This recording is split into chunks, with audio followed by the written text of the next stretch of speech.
اور اس تاریخ کو جب میچ کرتے ہیں 571 سن عیسوی میں اپریل کے مہینے میں 20 تاریخ کو کون سا دن تھا، تو ٹیلی کرنے کے بعد جو چیز ملتی ہے وہ پیر کا دن تو آتا ہے۔ تو بعض روایات میں 8 ربیع الاول میچ ہو رہی ہے، بعض روایات میں 12 ربیع الاول۔ تو بہرحال جو بھی ہو، لیکن ربیع الاول شریف کا مہینہ اس بات کا سب کا اتفاق ہے کہ ربیع الاول شریف کا مہینہ حضور پاک صلی اللہ علیہ وسلم کی ولادت کا مہینہ ہے۔ اور پوری دنیا بھر میں جو عقیدت کے اعتبار سے ہم حضور کی ولادت کا دن مناتے ہیں وہ 12 ربیع الاول شریف ہے۔ اسی طرح آپ سمجھ لیں شب قدر ابھی آپ سے پوچھیں تو کب ہے؟ سارے مسلمان ساری مسجدوں میں شب قدر کب مناتے ہیں؟ 27 رمضان کو۔ لیکن کیا یہ ایگزیکٹ ہے؟ حضور پاک صلی اللہ علیہ وسلم نے فرمایا آخری عشرے کی طاق راتوں میں کوئی ایک رات ہوگی، 21، 23، 25، 27، 29، لیکن ہم نے 27 کو مضبوطی سے پکڑ رکھا ہے۔ کیوں؟ جمہور علماء نے کئی دلائل سے ثابت یہ کیا ہے کہ 27 ہی کو شب قدر ہو سکتی ہے، لیلۃ القدر کی۔ ان کا غالب گمان ہے اور اکثر علماء کا اس بات پر اتفاق ہے، اور رب ذوالجلال کی سنت ہے کہ مومنین جس بات کو اچھا سمجھتے ہیں وہ اللہ کے نزدیک بھی اچھا ہوتا ہے۔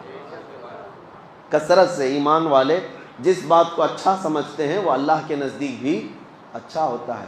اب 12 ربیع الاول شریف کا معاملہ یہی ہے، بعض لوگ جیسے ہی میلاد کا مہینہ آئے گا ربیع الاول کا، بہت سارے لوگ دلائل پوچھتے رہتے ہیں، میاں تاریخ تو 8 کی ہے، آپ 12 کو کر رہے ہیں، حضور کی ولادت کی کرنا ہے تو پھر 8 کا ہے، 12 کا اختلافات ہے، لہٰذا تم کیوں کر رہے ہو اس طرح؟ ان کا مسئلہ 8 اور ربیع الاول کا نہیں ہے، ان کا مسئلہ صرف یہی ہے سوائے ابلیس کے جہاں میں سبھی تو خوشیاں مناتے ہیں۔ ان کا مسئلہ صرف یہ ہے کہ منانا ہی نہیں ہے۔ آپ ان دلیل پوچھنے والوں سے صرف اتنا کہیں کہ ٹھیک ہے میاں ہم 12 کو کر رہے ہیں، آپ 8 کو کر لیں، دونوں قول پر جمع ہو جائے۔ نہیں، انہیں نہ 8 پہ کرنا ہے نہ 12 پہ کرنا ہے، محض اختلاف اور انتشار لوگوں کے ذہن میں سپریڈ کرنا ہے۔ بہرحال آپ کو ایک تاریخی روایت میں نے آپ سامنے رکھی، نبی پاک صلی اللہ علیہ وسلم کی ولادت پاک ربیع الاول شریف کے مہینے میں ہوئی، اور جمہور علماء یعنی اکثر امت کا اس بات پر اتفاق ہے کہ وہ 12 ربیع الاول شریف اور پیر کا دن تھا۔ اب آگے آئیں ولادت کے مختصر حالات۔ حضور پاک صلی اللہ تعالیٰ علیہ وسلم کی والدہ ماجدہ سیدہ بی بی آمنہ رضی اللہ تعالیٰ عنہا نے خود جو روایتیں بیان کی، ظاہر سی بات ہے ماں نے جو کہا ہو اپنے بچے کی ولادت کے لیے وہ سب سے معتبر قول ہے، سب سے مستند قول ہے۔ انہوں نے خود فرمایا کہ رجب کے مہینے میں حمل قرار پایا تھا، جمعہ کا دن تھا، نبی پاک صلی اللہ تعالیٰ علیہ وسلم کے حمل کو رجب کے مہینے میں قرار پایا، جمعہ کا دن تھا۔ یہ حضرت آمنہ رضی اللہ تعالیٰ عنہا کی روایات ہے، اور فرماتی ہیں حمل کے قرار پانے کے بعد کبھی بھی حضرت بی بی آمنہ فرماتی ہیں مجھے حمل کے جو درد ہوتے ہیں کبھی نہیں ہوئے، جو عام عورتوں کو ہوتے ہیں کہ کبھی پیر بوجھل ہو گئے، سر چکرانے لگ گیا، جسم بھاری ہونے لگ گیا، اس طرح کی کوئی تکلیف حضرت آمنہ فرماتی ہیں 9 مہینوں میں کبھی نہیں ہوئی۔ اور پلس اس پر مزید یہ کہ ہر مہینے حضرت بی بی آمنہ کہتی ہیں خواب میں کوئی نہ کوئی نبی آتے اور مجھے بشارت دے کر جاتے۔ کبھی حضرت موسیٰ علیہ السلام تشریف لائے، کبھی ابراہیم علیہ السلام تشریف لائے، اور پھر یہاں تک کہ سفر کا مہینہ ہوا تو جبرائیل امین علیہ السلام کی آوازیں انہوں نے سنی کہ کہہ رہے تھے کہ اے فرشتوں صف بستہ کھڑے ہو جاؤ، اللہ کا محبوب آنے والا ہے۔ حضرت بی بی آمنہ فرماتی ربیع الاول شریف کا مہینہ ہوا تو میرے گھر پر ہمیشہ کچھ گنگنانے کی آوازیں آتی، یہ وہ حوران جنت تھیں جو حضور پاک صلی اللہ علیہ وسلم کی آمد پر خوشیاں منا رہی تھیں۔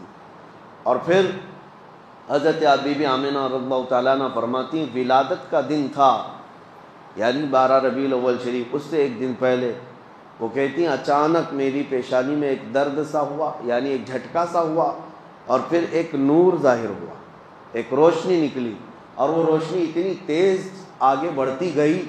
حضرت آمنہ فرماتی میں مکہ میں بیٹھ کر کے ملک شام کے محلات دیکھ رہی تھی، عراق میں شہر بصرہ کو میں دیکھ رہی تھی، مکہ سے ملک شام اور بصرہ کوئی 100-200 کلومیٹر بھی نہیں، ہزاروں کلومیٹر دور ہے، اور حضرت آمنہ فرماتی ہے میں وہاں تک کے حالات کو اپنی آنکھوں سے مکہ میں بیٹھ کر دیکھ رہی تھی۔ تو حضور پاک صلی اللہ علیہ وسلم کی ولادت یہ عام ولادت نہیں تھی۔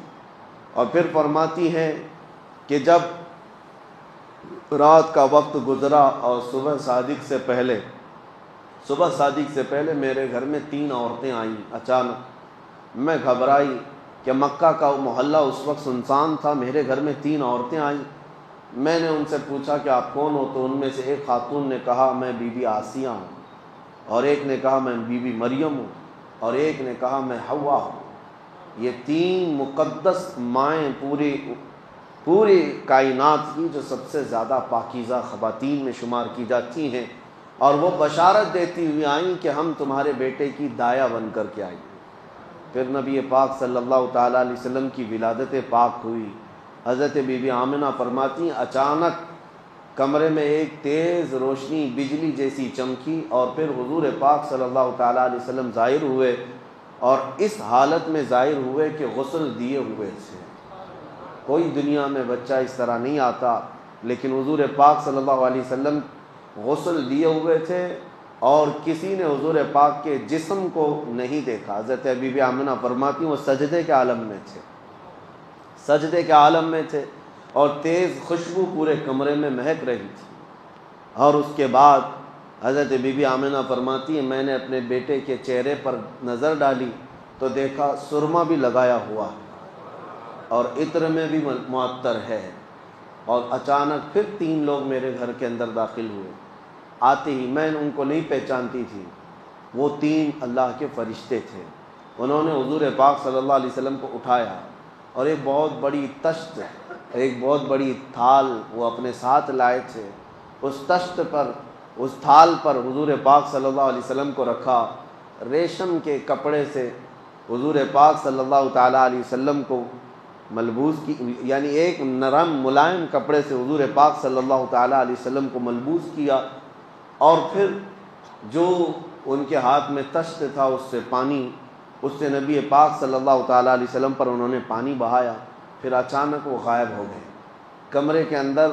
نہ حضرت بی بی آمنہ کہتی نہ میرا بیٹا ہے نہ وہ 3 لوگ ہیں۔ میں گھبرا گئی کہ اچانک یہ کیا ہو رہا ہے، اور یہ کون لوگ ہیں جو میرے بیٹے کو، میرے لال کو لے کر چلے گئے۔ تھوڑی دیر کے بعد پھر سے وہ ظاہر ہوئے، اور انہوں نے کہا مبارک ہو سیدہ آمنہ، تمہارے گود میں اللہ کا محبوب آرام کر رہا ہے، اللہ کا محبوب تمہیں دیا گیا ہے، اور ہم اس محبوب رب کائنات کو لے کر کہاں گئے تھے؟ فرماتے اللہ کا حکم تھا کہ سارے عالموں کو حضور پاک صلی اللہ تعالیٰ علیہ وسلم کو لے جا کر دکھا دیا جائے، اور سب جگہ اعلان کر دیا جائے کہ اب رب کا محبوب آیا ہے، جہاں جہاں رب کی خدائی ہوگی وہاں میرے محمد کی مصطفائی ہوگی۔ اعلان کرایا گیا اور ملائے اعلیٰ میں لے جایا گیا۔ جتنی کائنات کے حصے تھے نبی پاک صلی اللہ علیہ وسلم کو آنے واحد میں ملائکہ نے سیر کرائی، اور واپس لا کر حضرت بی بی آمنہ کی گود میں رکھ دیا۔ یہ تھی ولادت کے معاملات۔ ولادت عام طریقے سے نہیں ہوئی۔ میرے عزیزو، ہمارے اور تمہارے گھروں میں پیدا ہونے والے بچوں کے ہر سال ہم جنم دن منا لیتے ہیں، جبکہ ان کا کوئی بھروسہ نہیں کس طرح پیدا ہوئے اور کیا بننے والے ہیں۔